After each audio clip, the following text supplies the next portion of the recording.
이곳에 오셔서 이곳에 앉으셔서 우리 예배를 받으셔서 이곳에 주님의 이름만이 있습니다. 우리가 예배를 처음 드리면서 이 찬양을 하면서 들어도 참 좋을 것 같다는 생각이 듭니다. 여러분이 예배를 할 때에 이런 주님을 하나님께서 우리를 초청하시지만은 우리도 주님을 기다리며 초청하는 마음으로 그렇게 사모하고 갈망하는 마음으로 이런 찬양의 가사와 같이 하나님을 기대하시고 하나님을 순전한 마음으로 예배하며 주님 앞에 나아가실 수 있게 되기를 바랍니다.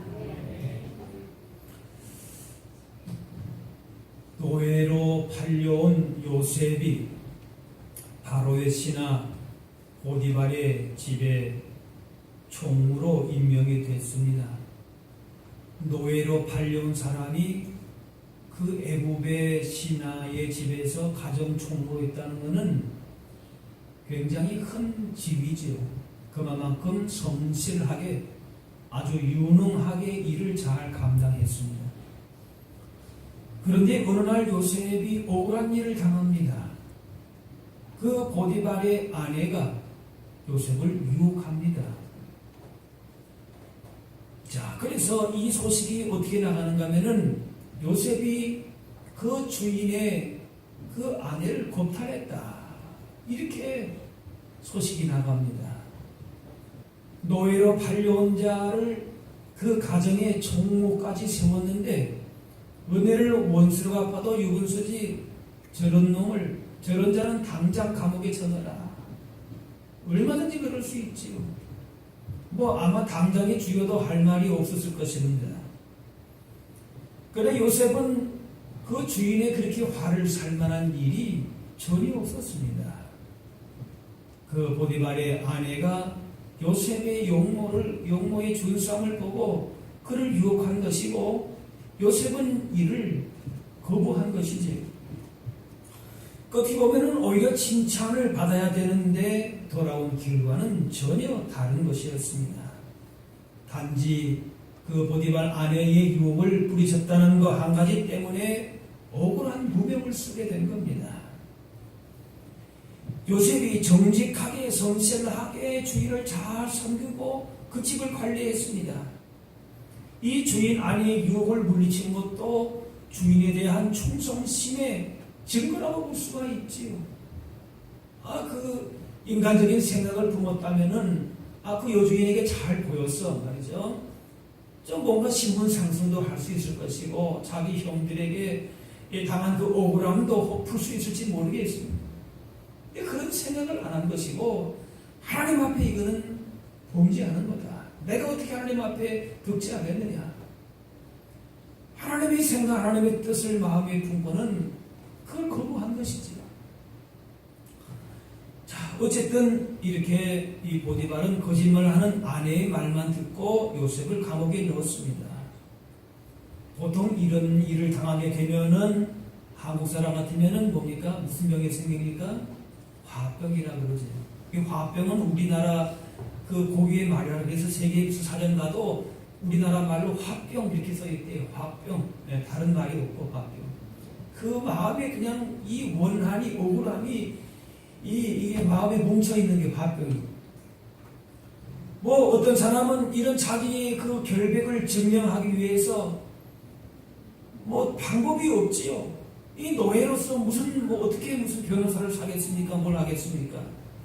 그렇게 되면 극단적으로 자기의 목숨을 스스로 끊을 수도 있었을 것입니다. 혹은 남은 생애를 분노와 증오 속에서 그렇게 살게 될 것입니다. 근데 요셉의 그 이후의 모습을 보면은 전혀 그런 모습이 없습니다. 분노하거나 무슨 다른 일을 행한 것이 없습니다. 그저 묵묵히 하나님 바라보고 그 믿음을 지켜온 것을 볼 수가 있습니다. 억울합니다. 결백을 주장해도 그 결백이 통할 리가 없습니다. 보디발은 보디발대로 분노했을 것입니다. 그런데 해결할 방법이 없어요. 그냥 그대로 감옥에서 지내야만 하는 것입니다. 그런데 20절 마지막에 아주 중요한 단어가 하나 나옵니다. 요셉이 옥에 갇혔으나.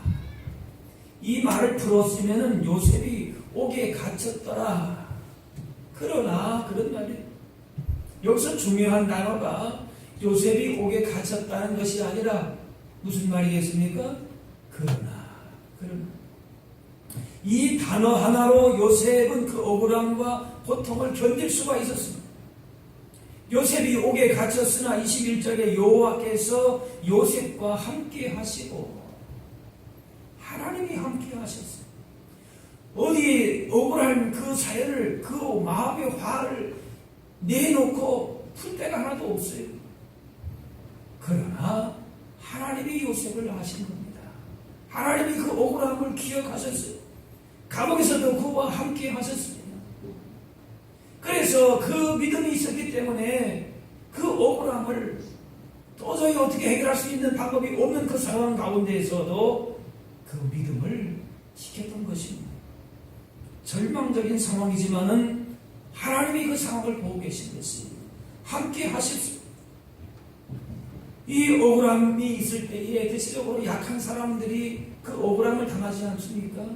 요즘에 갑을 관계다 말하지 않습니까? 어쩔 수 없이 그 억울함도 그냥 겪어내야 되지 않습니까? 그래서 그냥 체념한다든지 잊어버린다든지 세월이 약이겠지 하고 그냥 마음에 담아두는 수밖에 없습니다.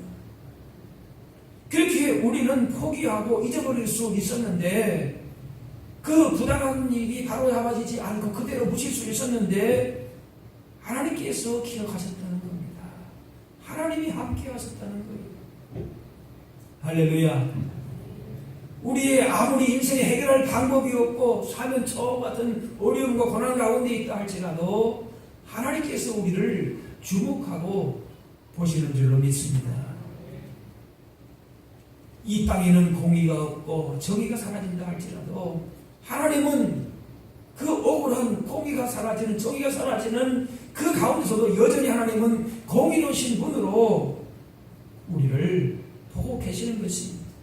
그래서 그것은 우리의 손을 떠났지만은 하나님께서 그 일을 다루고 계신다라고 하는 것입니다.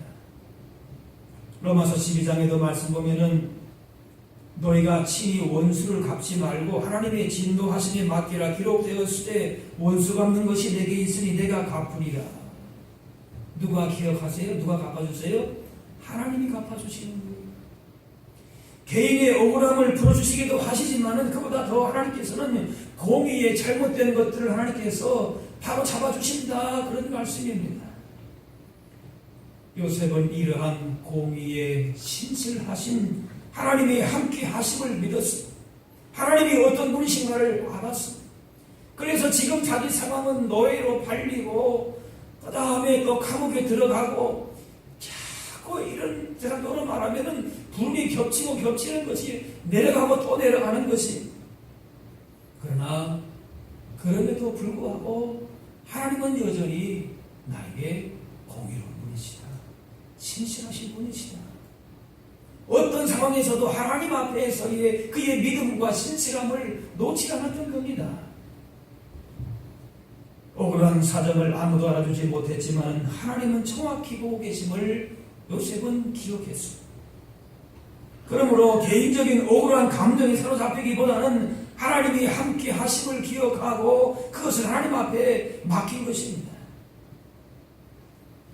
사람들에게 실망하고 이런 어려운 상황 속에서 결국 하나님께로부터 멀리 떠났다, 그런 이야기를 듣습니다. 그런데 성도는 이러이러하기 때문에 그래서 이렇게 되었다라고 하는 그래서의 인생으로 이어지지 말아야 할 것입니다. 세상과 사람으로부터 상처와 고통을 받았지만은 오늘 말씀에 중요한 단어가 뭐라고요? 그래서 아니에요. 그러나 하나님이 함께 하셨다. 그걸 기억했습니다. 그 믿음과 소망 가운데서 위로와 힘을 공급받았습니다. 그런 아이의 인생의 줄거리가 이어지게 된 것입니다. 사람과 세상이 실망하고 상처를 받는 일이 있지만은 그 다음에 이어지는 인생의 접속사가 그래서가 아니라 그러나의 인생이 되어야 한다는 것입니다. 요셉은 형들에게 버림을 받아서 노예가 되고 감옥에 갇히게 되고, 그런데 요셉은 그래서 형들을 내가 복수해야 되겠다, 복수의 칼을 갈면서 살지 않았다는 것이, 그 보디발의 아내가 유혹해 올 때 그래 이것이 기회다, 내가 이때 내가 한번 힘을 상승해 보리라, 그런 마음을 품지 않았어요. 그거는 그래서의 인생입니다.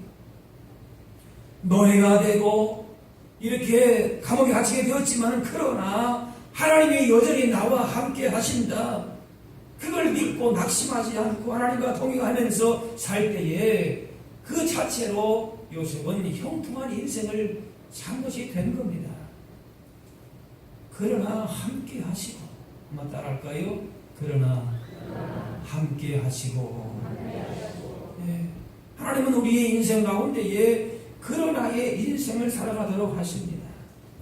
하나님이 함께 하시는 난 요셉이 구덩이의 형제들에게 구덩이에 던져지든지 애굽의 노예로 팔려가든지 감옥에 갇힌다 할지라도 어디서나 그는 안전하고 평안한 것입니다.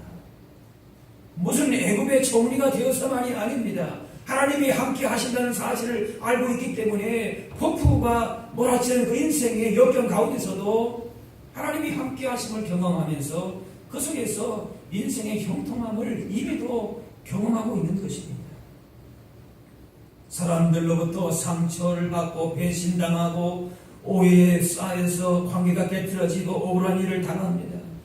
그러나 중요한 것은 하나님이 언제 어디서나 함께 하심을 믿고 그 믿음의 반석 위에서 우리의 믿음의 자세를 흐트러지지 않는 것입니다. 여러분, 운동선수들이 모세가 골프를 치지는 않지만은 골프 치는 선수가 어떻습니까? 그 자세를 항상 유지를 합니다. 맞습니까? 각도라든지 여러 가지를 볼 때에 그 항상 바람이 분다고 해서 또 뭐 형태에 따라 다르지 않고 자기의 기본적인 폼을 탁 유지하면서 공을 탁 치지 않습니까? 그 자세를, 하나님을 향한 자세를 우리가 유지하는 것입니다. 이사야 41장 말씀에 두려워하지 말라, 내가 너와 함께함이라, 놀라지 말라, 나는 내 하나님이 됨이라, 내가 너를 굳세게 하리라, 참으로 너를 도와주리라. 하나님이 택하신 백성과 언제 어디서나 함께 하시겠다고 약속하십니다. 예수님도 약속하셨습니다. 볼지어다 내가 세상 끝날까지 너희와 항상 함께 있으리라. 비록 세상으로부터는 괴로움 당하고 억울함을 해결할 길이 없을지라도 하나님의 요셉과 함께 하셨던 것처럼 오늘 우리와 함께 하시는 줄로 믿습니다. 그러나 함께 하시고 하나님이 함께 하신다는 확신을 가져야 합니다. 요셉이 어려운 순간을 이겨낼 수 있었던 것은 하나님이 함께 하신다는 확신이 있었기 때문에 그렇습니다. 누명을 쓰고 억울한 일을 당하고 감옥에 갇힌다 할지라도 또 감옥에 들어가서 사람들에 의해서 사람들의 그 기억이 점점 잊혀버리는 시간이 있었습니다. 그러나 그가 그렇게 지칠 법도 한데 그를 붙잡아 주었던 것은 다름이 아닙니다. 하나님이 함께 하신다는 확신이었습니다.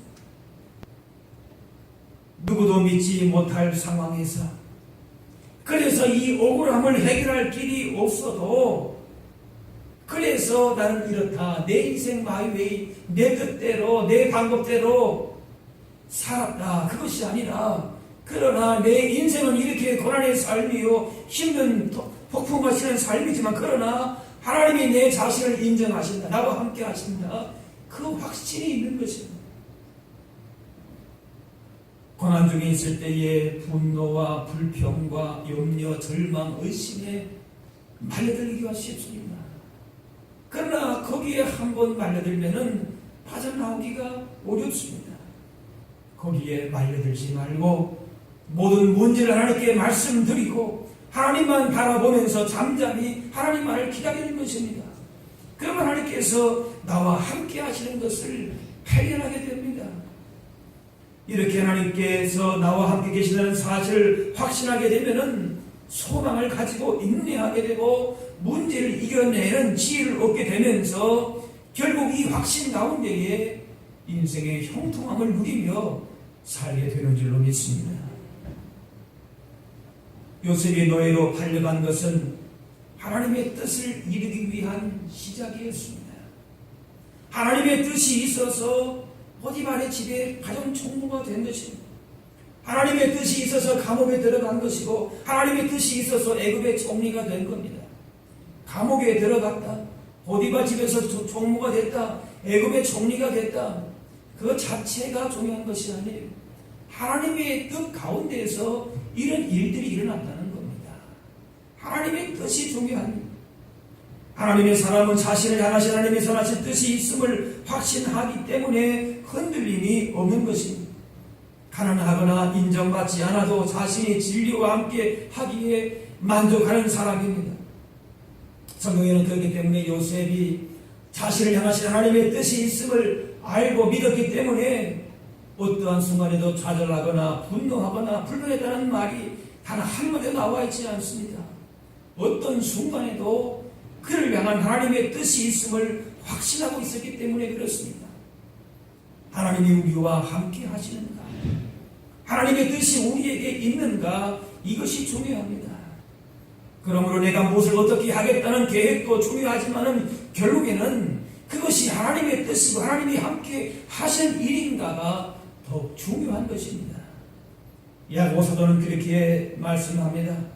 내일 일을 너희가 알지 못하는도다. 너희 생명이 무엇이냐? 너희는 잠깐 보이다가 없어지는 안개니라. 너희가 도리어 말하기를 주의 뜻이면 우리가 살기도 하고 이것이나 저것을 하리라 할 것이거늘 그랬어요.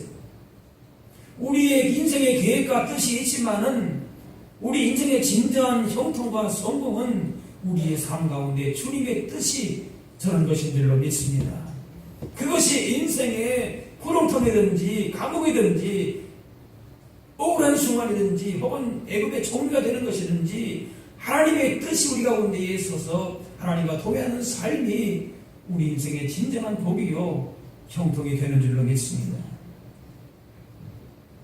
보디발 아내의 유혹은 요셉에게 큰 유혹이었지만은 요셉은 하나님의 뜻대로 살기로 결심합니다. 그 여인 요셉에게 여러 가지를 줄 수 있었겠지만은 그러나 그것이 하나님의 뜻임을 하나님의 뜻이 아님을 기억하면서 내가 어찌 이 큰 악을 하나님 앞에 행하여 하나님께 죄를 지으리까? 형통함이란 인간의 뜻이나 내 생각, 내 노력으로 되는 것이 아닙니다. 내가 마음만 먹이면 내가 무슨 일인지 한다는 그런 교만함을 버려야 합니다. 하나님이 주인 되셔서 우리를 형통케 하셔야 합니다. 따라합시다. 하나님의 뜻이 서는 것이 중요합니다.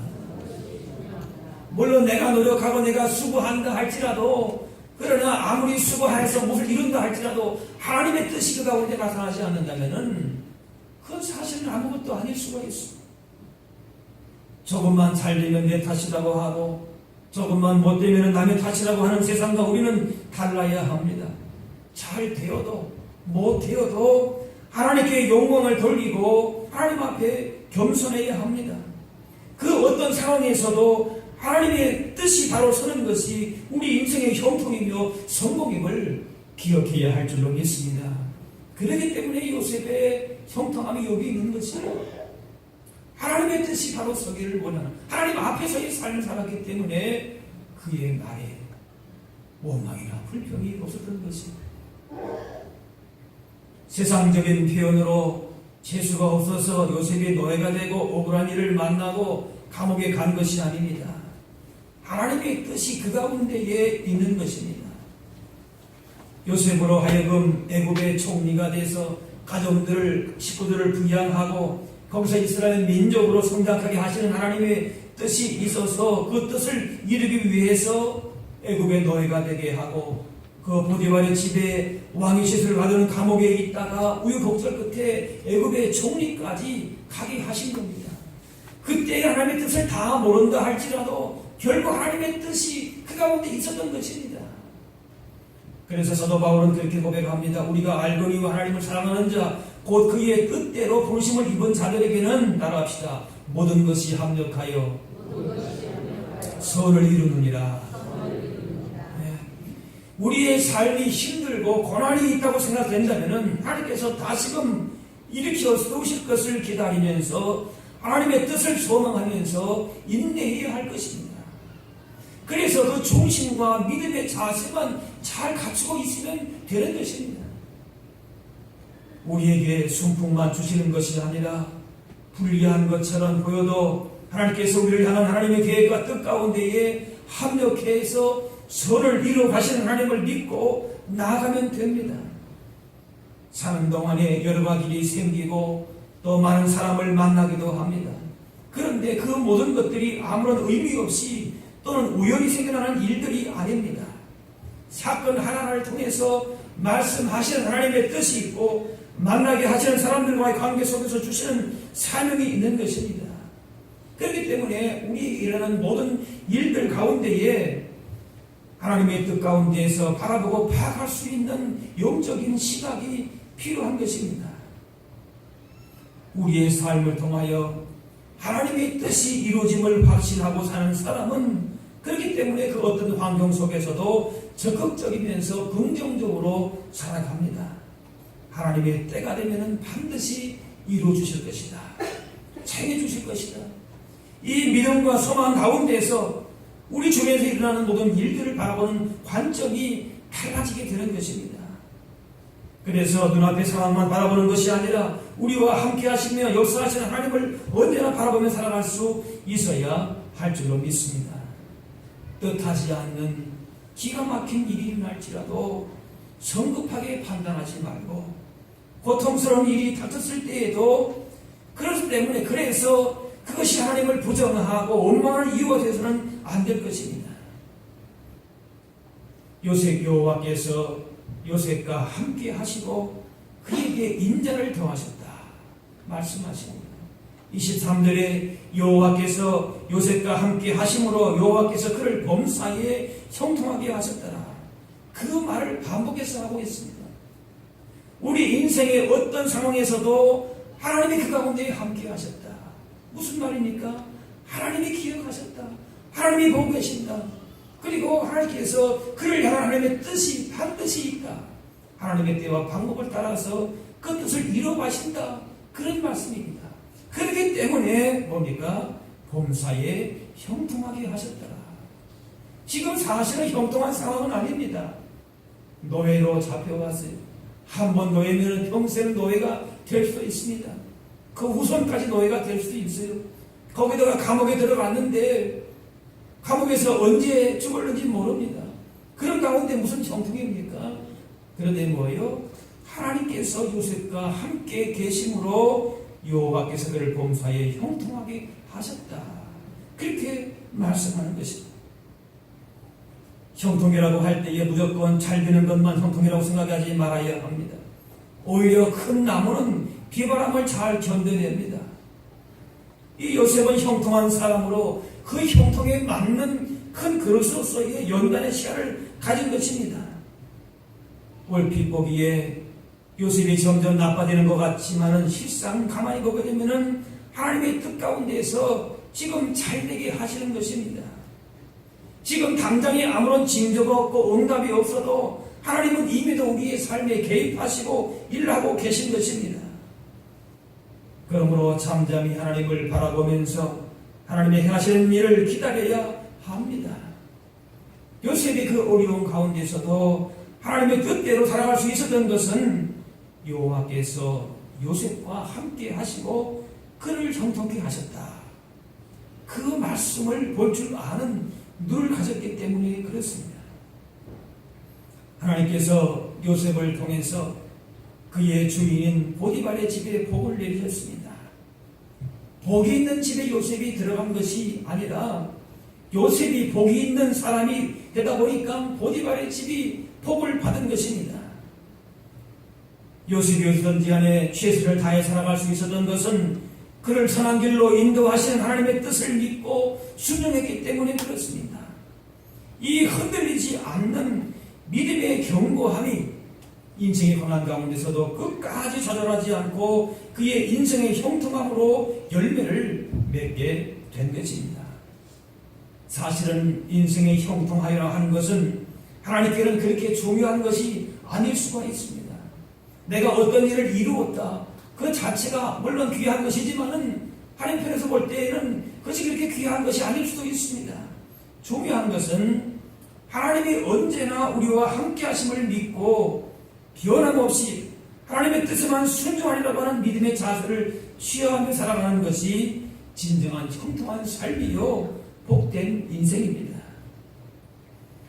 세상 환경과 사람을 바라보면서 실망하고 그래서 하나님께로 멀리 떠났다는 인생이 아니라 세상에 많은 시험과 고난이 있지만은 그러나 하나님이 함께 하심을 기억하면서 그 믿음과 소망 가운데서 형통한 삶을 누리는 인생이 되어야 할 줄로 믿습니다.